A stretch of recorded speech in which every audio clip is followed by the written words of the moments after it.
Les dirigeants chrétiens doivent montrer l'exemple. Toute personne qui souhaite devenir un chef d'église doit d'abord être responsable chez elle. Sa vie doit être pertinente pour sa famille, avant d'envisager de diriger une fonction ecclésiastique. Les Écritures saintes stipulent, c'est un dicton fidèle, si un homme désire le poste d'évêque, il désire un bon travail.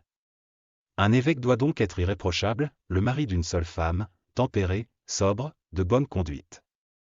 Hospitalier, capable d'enseigner, ne pas donner de vin, ne pas être viol, ne pas être avide d'argent, mais doux, ne pas être querelleur, ne pas être cupide, celui qui dirige bien sa propre maison, ayant ses enfants en soumission avec tout le respect dû, car si un homme ne sait pas diriger sa propre maison, comment prendra-t-il soin de l'Église de Dieu, qui n'est pas novice, de peur qu'en se gonflant d'orgueil, il ne tombe dans la même condamnation que le diable. De plus, il doit avoir un bon témoignage parmi ceux qui sont dehors, de peur qu'il ne tombe dans l'opprobre et le piège du diable. 1 Timothée 3, 1, 7. Leçon, les dirigeants chrétiens doivent être responsables et montrer l'exemple.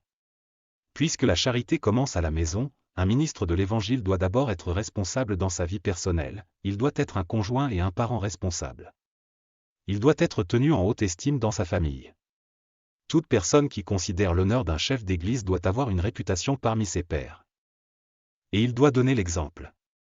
En outre, un chef d'église doit comprendre le concept de la Bible et être prêt à lui donner une interprétation claire et contrite. Il doit être prêt à partager l'Évangile dans la vérité et à marcher dans l'intégrité de son cœur.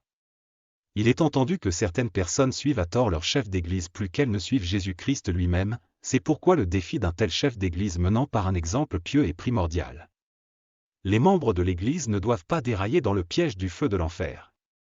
Par conséquent, chaque chef d'église et ceux qui exercent un autre ministère doivent s'assurer de faire un effort décisif qui influencera positivement leurs membres suivants, protège, afin que le nom de Dieu puisse être glorifié dans leur vie, la prière, cher Dieu, aidez nos chefs d'église à donner l'exemple, afin que les membres puissent vous être fidèles. Aidez nos dirigeants à donner l'exemple. Qu'ils soient des personnes intègres qui promeuvent sincèrement votre intérêt pour la vie des gens.